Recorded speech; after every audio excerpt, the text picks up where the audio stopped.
Okay, good morning to my esteemed professors and fellow colleagues as well. So I'm Zhenli, I'm from the Division of Dermatology, and I'll be introducing our speaker today. So our speaker today is Dr. Aimee. She's a dermatologist and general physician. She joined UMMC in 2014, and Dr. Aimee graduated with honors from the University of Ireland in Galway in 2010, where she was awarded the University Scholar Award in 2005. She then obtained her MRCP UK in 2017, and she has recently completed her subspecialty training in dermatology, and she has an interest in laser medicine. So of note, we're also very proud of Dr. Aimee because she recently won the first prize for her oral presentation at the 47th Annual Dermatology Conference in Malacca. So she's done very well indeed. And today she'll be speaking to us about melasma and some updates on the treatment options. So over to you, Dr. Aimee. Okay, thank you, Professor Kwan, for the very kind introduction. Assalamualaikum and a very good morning to esteemed professors, consultants, lecturers and specialists, as well as other members of the Faculty of Medicine.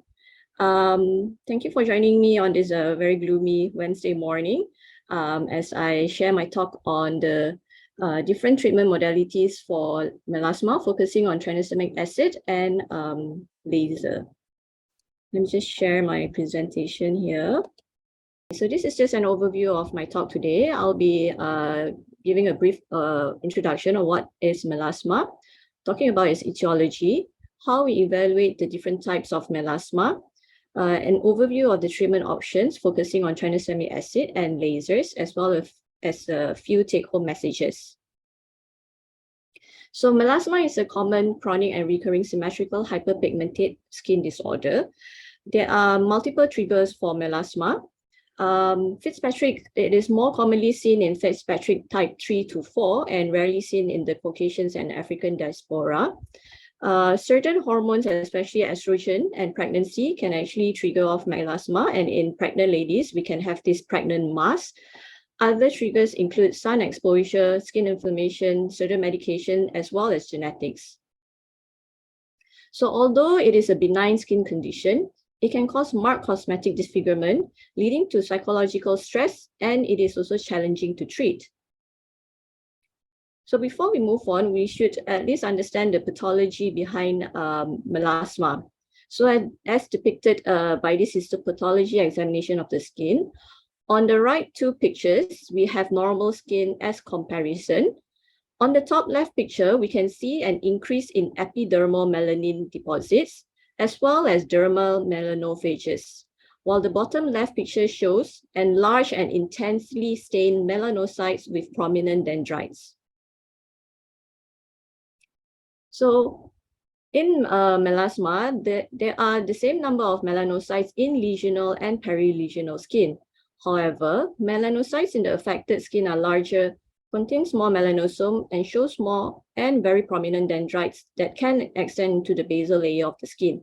In lesional skin, the keratinocytes also shows an increased number of melanosomes compared with healthy skin. There is also a disruption in the basement membrane, which leads to penetration of the melanocytes and melanin into the dermis, and this seems to be an important reason why melasma is often difficult to treat and commonly relapse. There is lymphohistiocytic infiltrates consisting of CD4 T cells, macrophages, mast cells, IL-17, and COX-2, leading to chronic inflammation, and this explains why recurrence is common. Melasma lesion also shows dermal elastosis, which is a hallmark of photoaging. Photoaging has a central role in pathogenesis of melasma, mediated by UV light and visible light and the release of melanogenic cytokines. Chronic UV exposure results in increased vascularization, and melasma lesions show greater number, size, and density of blood vessels compared with perilesional skin. The expansion of the proangiogenic vascular endothelial growth factor, VEGF, was significantly increased in lesions compared with healthy skin. VEGF also stimulates the release of arachidonic acid, which may affect melanogenesis. Moving on to the types and classification of melasma. So as mentioned, melasma are usually symmetrical, irregular, light brown to gray-brown macules and patches. They are chronic and recurrent, and they are divided into three main types. The central facial type, which is the most common type, occurring on the forehead, cheeks, nose, upper lip, and chin. The mala type, which is the second most common, accounting for 21% of melasma, occurring on both lateral cheeks, and the mandibular type. So this picture shows the central facial type of melasma. As we can see in this picture here, well-demarcated brown macules on the forehead of this young woman. And here we see the hyperpigmentation of her forehead, her cheeks, her chin, and also her upper lip. In terms of evaluation, there are three classifications of melasma: epidermal, dermal, and also mixed melasma.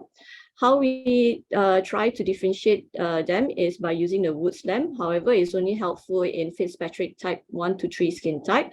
So in epidermal melasma, we can see well-circumscribed pigmentation with accentuated borders, whereas in dermal melasma, this is actually poorly circumscribed and it is not accentuated.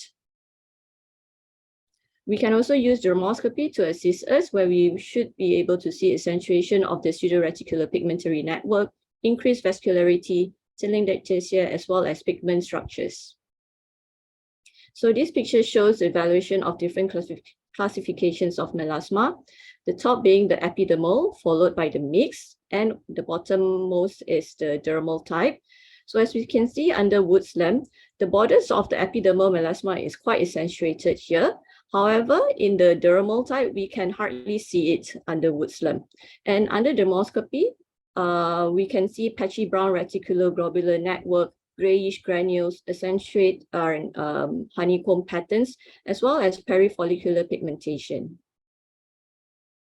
In terms of the scoring of severity of melasma, we use a modified melasma severity index, also known as MASI, and this score quantifies the lesional area, darkness, and also color homogeneity. The surface areas of the forehead, right cheek, left cheek, and chin account for 30%, 30%, 30%, and 10% respectively. And a 6-point scoring system is used to quantitate the pigment area according to the percentage of pigment area on each side. Color depth and homogeneity are quantified using the 5-point scoring system, and the range of total score is between 0 to 24. So apart from that, we can also apply the melasma quality of life questionnaire to our patients for them to subjectively evaluate their perception on the severity of the disease. Okay, so moving on to the bulk of my talk, I'll be talking on the treatment of melasma. In terms of a general overview, sun protection, camouflaging, and also cessation of any causative drugs should be advised if indicated and feasible. So the mainstay of treatment of melasma remains topical depigmenting agents, which is our hydroxyquinone. It is commonly used as first-line agent, both as monotherapy in mild melasma or as a triple combination with topical corticosteroid and retinoid in moderate and to severe melasma. However, we should note that hydroquinone should only be used daily for 2 to 4 months maximum, as there is a risk of incidence of adverse effects increases with concentration and duration. So this includes skin irritation, phototoxic reaction with secondary post-inflammatory hyperpigmentation, and the unfortunate irreversible exogenous ochronosis as seen in this gentleman. So thereafter, patients should either be switched to an intermittent twice-weekly dosing or switch over to other treatment modalities such as tranexamic acid, chemical pills, lasers, or cosmeceuticals. So now focusing on tranexamic acids and lasers in the next half of my talk.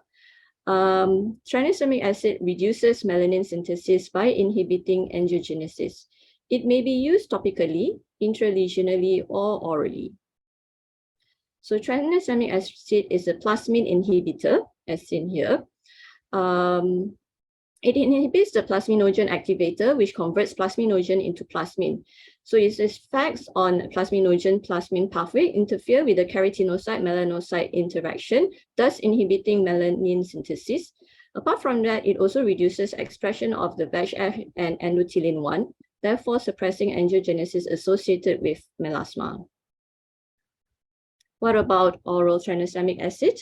So in 1979, Nigel Sadako actually tried to use oral tranexamic acid to treat urticaria. However, he incidentally found that there was a reduction in melasma severity in his patients after 2 to 3 weeks. So the recommended dosage for oral tranexamic acid is between 250 to 500 milligrams once daily or twice daily for about 3 to 6 months. They can have mild side effects of GI upsets or oligomenorrhea. However, we must be cautious of the risk of venous thromboembolism in at-risk population. Although data analysis does not show an increased risk of thrombosis, and surveillance of patients treated with oral tranexamic acid for menorrhagia has not demonstrated any serious adverse events. Unfortunately, Lee et al. From Singapore, in their retrospective analysis of oral tranexamic acid in the treatment of melasma, actually reported 1 case of deep vein thrombosis, but the patient was later found to have a protein S deficiency. So what are the evidence for oral tranexamic acid? In a prospective open pilot study of 40 patients receiving 1 to 1.5 gram daily of tranexamic acid for 10 weeks, 33 of these 40 patients actually had reduction in their melasma.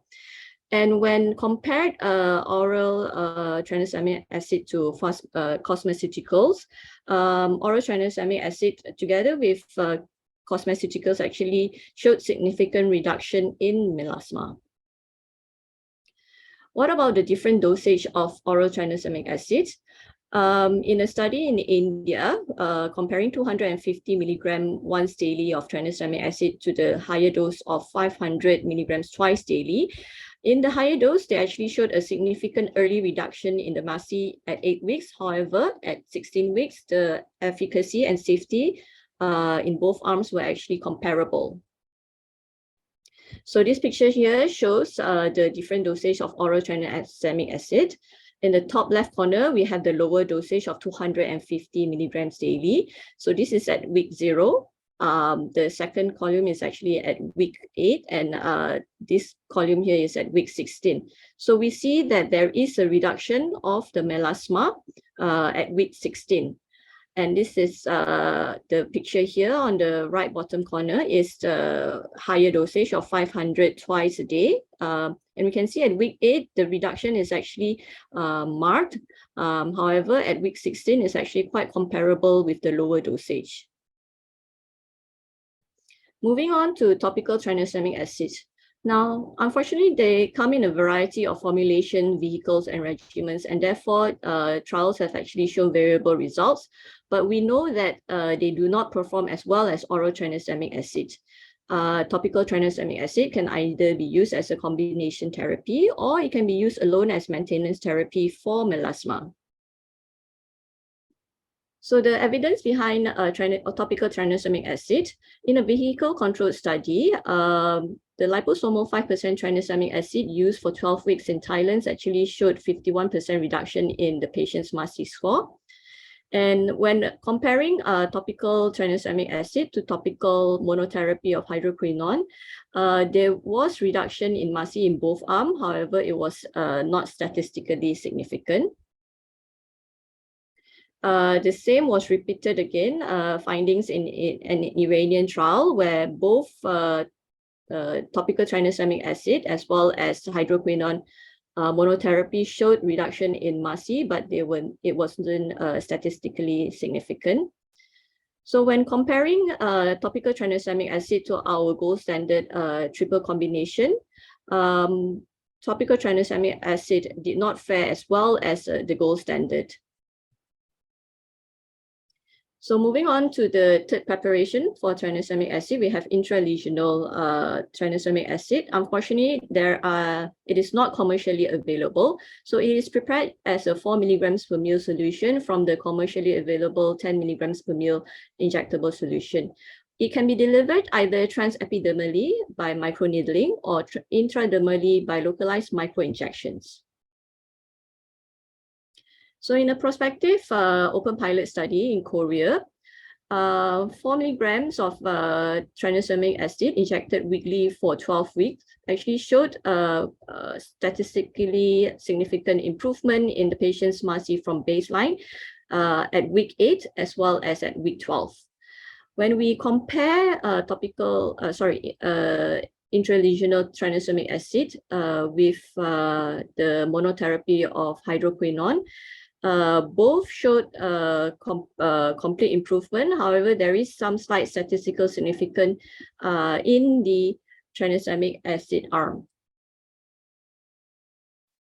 Okay, so in terms of comparing oral and intralesional tranexamic acid, in India, where they studied 100 patients, the efficacy was actually comparable in both arms. Now, a study in Iran, although a small study, they also looked at the different concentration of tranexamic acid.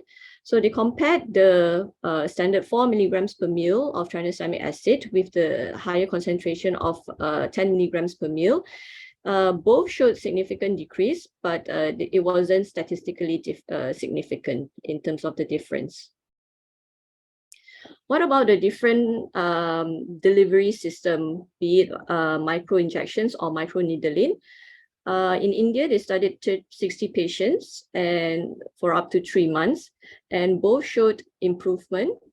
But the results were comparable on both arms as well. So it does not really matter whether it's given in microinjections or microneedling. However, they didn't really specify whether the patients had either epidermal or dermal melasma.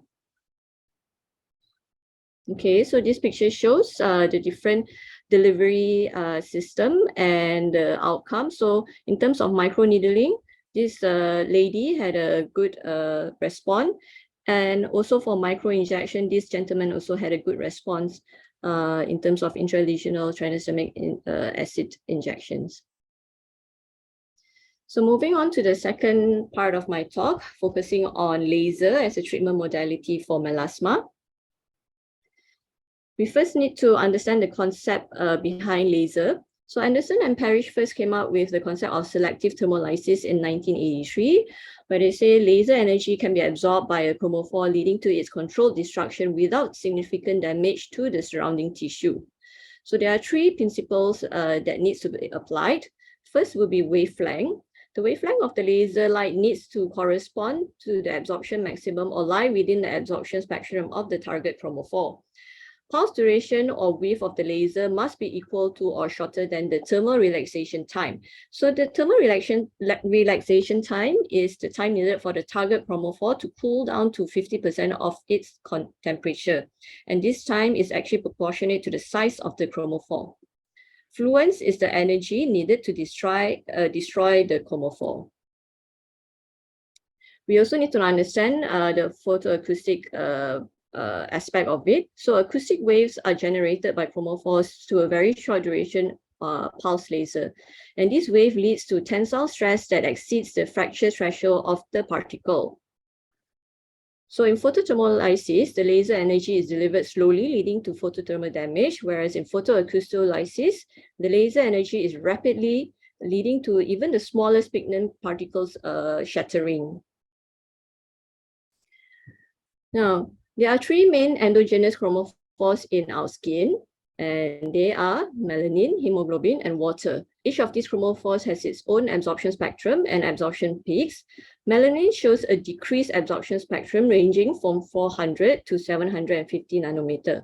However, for clinical results, we have to bear in mind that within the visible range, penetration depth increases with increasing wavelengths.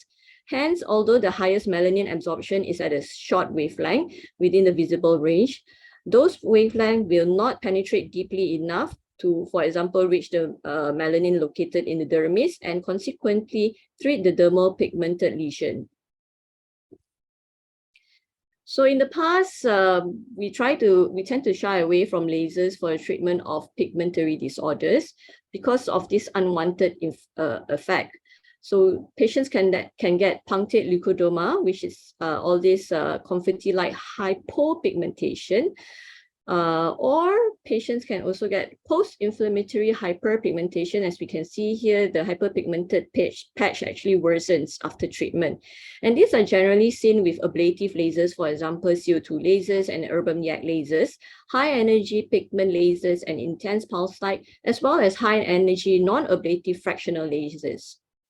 So what are our options now in 2022? We have the Q-switch and the yak laser, picosecond laser, as well as fractional laser, but not at a high energy.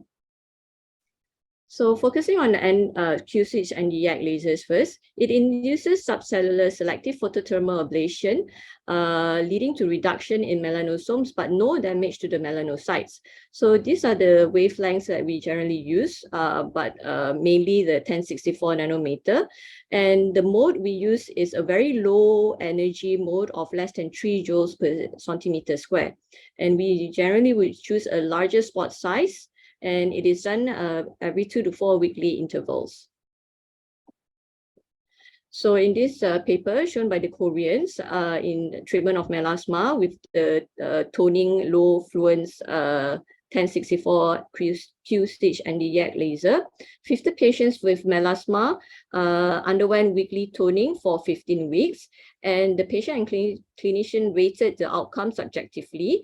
They reported a 50 to 74% improvement rate. However, there were mild immediate side effects, for example, transient erythema, burning, and slight edema. No hyper or hyperpigmentation was reported. So as we can see here, the pictures on the left shows the before and the right shows after. There's actually quite a marked improvement in the patient's hyperpigmentation. So these are all gone here. So what about picosecond laser? Picosecond laser has a shorter pulse duration, so they use both the photothermolysis as well as photoacoustic effect, and it causes more severe mechanical damage to the melanin, but at the same time stimulates collagen synthesis. So the wavelength that we generally use is also the 1064 nanometer, and it is done at 4 weekly intervals. Okay, so again, in a study shown by the Koreans, this was actually a retrospective analysis done between 2017 to 2020, where they included 23 patients, and these patients were not on any topical or systemic therapy for melasma. So the settings that they used was a 1064 nanometer, large spot size of 7 to 10 millimeter, and a very low fluence of 0.5 to 0.8 joules per centimeter square. However, they did not mention how many sessions the patients received. And at the end of the day, the mean modified MASI score at baseline was reduced from 5.12 to 2.6 2 months after the last treatment, and this was statistically significant. The adverse effect that was observed was only one case of mild erythema and one case of edema. So as we can see here, the top row actually shows the before pictures and the bottom row shows the after pictures. The hyperpigmentation improves. Apart from that, the patient looks more glowing and rejuvenated. So that's the beauty of a picosecond laser. So the third modality would be fractional lasers. So what is a non-ablative fractional laser thermolysis? Is achieved by applying an array of microscopic treatment, okay, instead of a continuous treatment of thermal injury onto the skin. So this actually generates columns of microthermal coagulative damage and sparring of the surrounding untreated skin, which in turn react by ramping up collagen and elastin production and thus healing. So in this study in China and also Massachusetts, using the picosecond laser in a fractional setting, 20 patients were included. 10 was actually treated for melasma and 10 for rejuvenation. So they had a total of 9 sessions at 4 to 6 weeks interval. Again, large spot size of 6 millimeter, and they showed a statistically significant reduction in the modified MASI from 10.8 at baseline to 2.7 and 3.6 at 6 weeks and 12 weeks respectively. And again, there was no reports of side effects such as hypo or hyperpigmentation. So on the left here, we see that there's a reduction in the hyperpigmentation, and on the and on the right is the rejuvenating effect. So we can see that patient's pore size actually reduces as well. Okay, so after talking about these different modalities in the treatment of melasma, what does the network meta-analysis tells us? So taking both efficacy and safety into consideration, the gold standard triple combination therapy was actually the most favorable topical treatment. In terms of medical devices, QCH and YAG and ablative fractional laser was the best. And oral tranexamic acid actually shows a promising modality as well.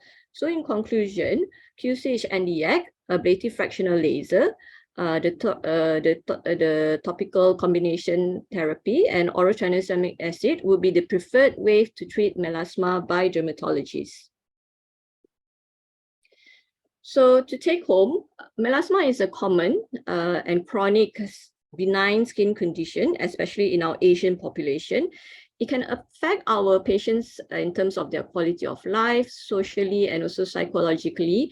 There are multiple treatment modalities. However, it is important for the patient and physician to adhere to the treatment regime. So I would just like to end my talk sharing a case of our own patient here. So as you can see, this is the before treatment. Patient has quite a profound melasma on her cheek, and we use the Picosecond laser in a toning mode, so 1064 nanometer, spot size of 6 millimeter, and a low fluence of 0.5 joules. So after one session of picosecond laser, used in combination with topical tranexamic acid, this is 2 months after the treatment, we can see there is marked improvement in her melasma, and she is very happy with the treatment outcome. So with that, I would like to thank you. I'll open the floor for any questions.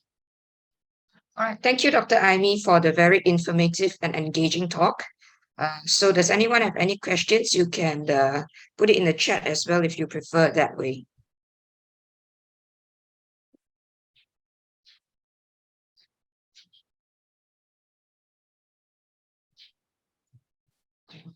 All right, someone has a question, Aimee. It looks like nearly all before or after images show different white balance settings, or is it my vision? Yes, thank you, David, for the question. Yes, to be honest, most of these trials actually did not,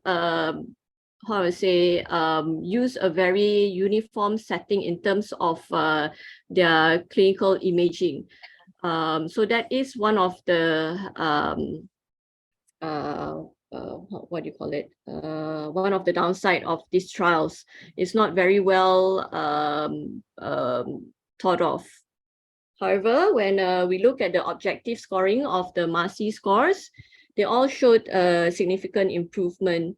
I think thanks for the comment. This actually shows the importance of having a good photography set up in especially when we're doing clinical research. So I think it's something that we will definitely need to kind of set up or look into if we're going to do such kind of studies or even such trials. Can laser be combined with the tranexamic acid? I mean this from Prof. Sarah. Yes, laser can be combined with tranexamic acid. As I show in my last patient, that patient actually was on topical tranexamic acid, which you can actually get it from the pharmacy.